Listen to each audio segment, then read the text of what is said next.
Medina কার নাম বাবা যে মদিনা মনোয়ারা আল্লাহর নবী রওজা শরীফ জিয়ারত করা হয় বাবা নিজের দিল থেকে বাবা আমার বিশ্ব নবীর মহব্বতে পড়ে যদি আল্লাহর নবীর রওজার কাছে একবার দাঁড়িয়ে দাঁড়িয়ে আপনি যদি কেঁদে দুই হাত কানা তুলে বলে ইয়া রাসূলুল্লাহ উনজুর হালানা ও নবী বহু কষ্ট করে ফলনের মাটি থেকে আপনার দরবারে হাজির হয়েছি ইয়া রাসূলুল্লাহ আপনি আমাকে একবার দর্শন করেন আমার হাতটা একবার বুঝে যে দয়ার নবী আকা মুস্তাফার দরবারে আসসালাতু ওয়াসসালামু আলাইকা বলে কসম করে বলবো আমার নবী আপনার আমার সালামের জবাবটা দে জোরে বল মদিনায় যদি এই সব নিয়তে আল্লাহ নবী রওজা শরীফের কাছে দাঁড়িয়ে যদি এই দোয়াটা করা হয় ইয়া রাসূলুল্লাহ উনজুর হালানা ইয়া রাসূলুল্লাহ এই হাদিসটা যদি পড়া হয় ইয়া রাসূলুল্লাহ উনজুর হালানা তার আগে দরুদ পড়ে নিলে মদিনা গিয়েছেন যারাই মদিনা গিয়েছেন তারা ভাবে যারা পৃথিবীর মাটিতে সব জায়গায় মৃত্যুকে ভয় করে ওই ব্যক্তি যদি মদিনা মনোয়ারায় চলে যায় তো ওই ব্যক্তি পর্যন্ত বলে হে আল্লাহ সোনার মদিনাতে যদি আমার মরণ হয়ে যায় তো আমি নসিবওয়ালা হয়ে যাব জোরে বলে নসিবওয়ালা হয়ে যাব আরে মদিনাতে গিয়ে কাকে দেখা হবে যে মদিনাতে মরণ করাতে গিয়ে কৃষ্ণ নবী আবাকাই গুমহার শিক্ষাদুল মুনাসির আনিসুল হরিবি রাহমাতুল আসিকিন দয়ার নবীর রওজা দেখতে পাবেন হাসান হোসেনের নানাকে দেখতে পাবেন মা ফাতেমার পিতাকে দেখতে পাবেন জান্নাতের মালিক মুখতারকে দেখতে পাবেন জোরে বলো আল্লাহু আকবার নারে রিসালাত রাসূলুল্লাহ নারে হায়দারি আলাইহি মদিনা তার নাম আপনি আমি কোন বিপদে পড়ে গেলে কি বলি বলেন তো কোন বিপদে পড়ে গেছি কাউরির কাছে নিজেকে সত্য বজায় রাখার জন্য বলি আল্লাহর কিরা আমরা এই কাজ করিনি বলি না বলে আমাদের মনের আকীদা যে আল্লাহর কিরা খেলে হয়তো আমাকে ছেড়ে দিলে বিপদ থেকে রেহাই পেয়ে যাব আমার আল্লাহকে বলেন ও গো আল্লাহ বলে আপনি কি কোন সময় কসম করেননি কি বলেন আচ্ছা আল্লাহ কসম করেছেন না করেননি একটু জোরে শুনেন আল্লাহ আজ আপনি আমি কুতুবপুর ভাগাইল বীরভূম মুর্শিদাবাদ তো দূরের কথা সারা পৃথিবীর মানব যদি কোন বিপদে পড়ে যায় আল্লাহর কিরা ছাড়া কোনো কথা আছে কিন্তু আল্লাহকে জিজ্ঞাসা করেন বলে মাবুদ গো আপনি যখন কসম করেন আপনি কারে কসম করেন বলে দেন আমার আল্লাহ বলে আমিও কসম করি তবে আল্লাহ কার কসম করলো একটা কথা বুঝিয়ে দি বাবা আমরা নামাজ পড়ি কিন্তু আল্লাহ নামাজ পড়ে না আল্লাহ নামাজ পড়া হুকুম দিয়েছে কিন্তু আল্লাহ নামাজ পড়ে না রোজা রাখা আল্লাহ হুকুম করেছে আমার আল্লাহ রোজা রাখেন না বাবা হজ করা আল্লাহ হুকুম দিয়েছেন বাবা কিন্তু আমার আল্লাহ হজ করেন না যাকাত দেওয়া আল্লাহ ফরজ করেছেন বাবা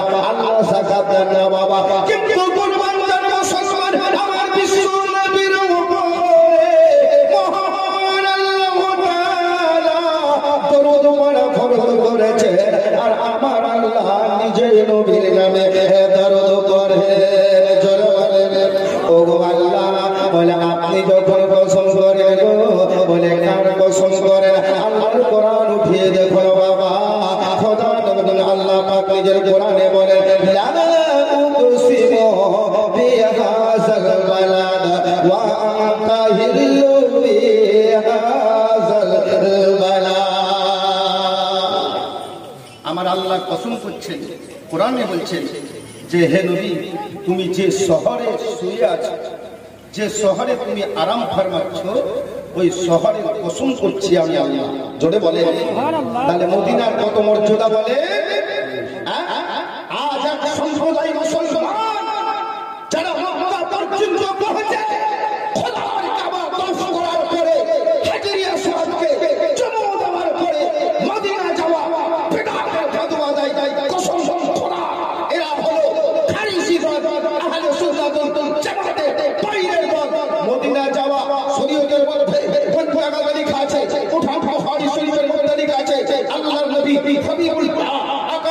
মুস্তাফা বলেন মান সারা কবলি ওয়া সাবাতাহু শাফাতি, যারা ঈমানের সহিতে আমার রওজা পাককে জিয়ারত করে গেল, আমি রাসূলুল্লাহ তাকে জান্নাতে নিয়ে যাওয়া আমি নবী আমার জন্য ওয়াজিব হয়ে গেল।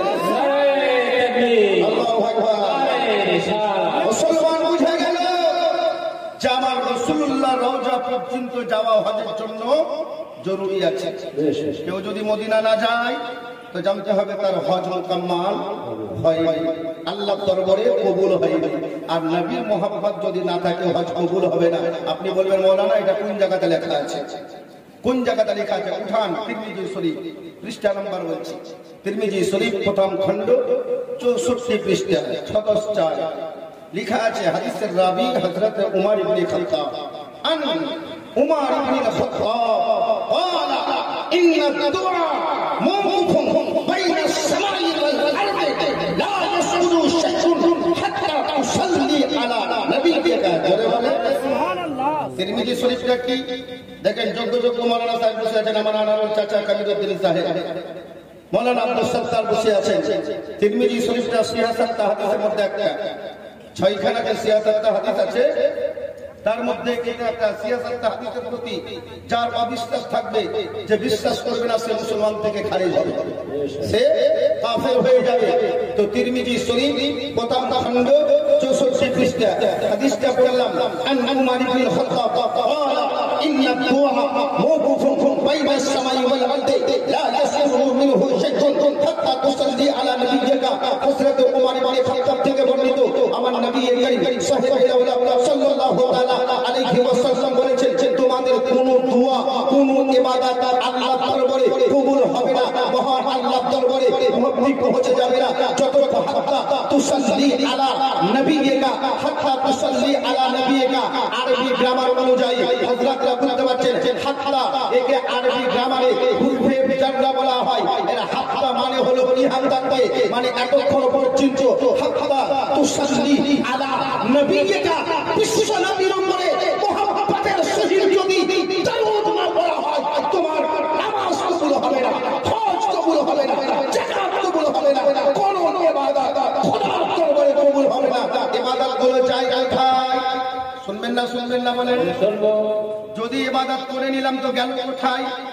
কিছু লোক আছে এদের ভাষা হচ্ছে চায়ের দোকানে বুখারী আর কোরআন, বুখারী আর কোরআন, কোরআন কোন সেগা বলতে পারবে না, আরবিতে কোরআন বানানটাও ঠিকভাবে জানে না, আর বলে মাওলানা সাহেব নেটের যুগ, কোরআন শরীফের ব্যাখ্যা করে নিয়েছে, কোরআন শরীফের তরজমা করে এর ব্যাখ্যা শানে নুজুল এর তাফসীর এর সারা কিছু বুঝে না। কিন্তু কোরআনের তাফসীর যদি নির্ভেজাল, যাতে কোনো সন্দেহ নাই, যদি মানে পড়তে চান আমার সরকারি আলা হযরত ইমামে আহলে সুন্নাত আকাই নিয়ামত মাতারিয়াই রহমত মাকানজুল কারামাত আশ-শাহ ইমাম মুহাম্মদ রাজা সিরাজুল উম্মাহ ইমামুল আইম্মা ইমাম মুহাম্মদ রাজা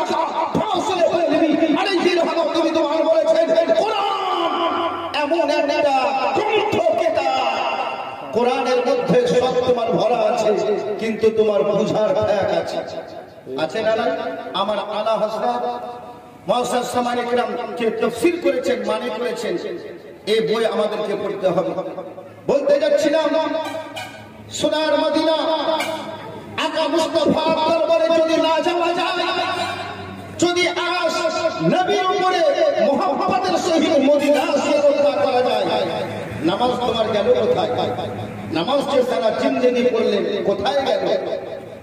ওঠান বাবা, আমার বিশ্ব নবী হাবিবুল্লাহ আকা মুস্তাফা বলেন বাইনাস সামাই ওয়াল আরদ, বাইনাস সামাই ওয়াল আরদ।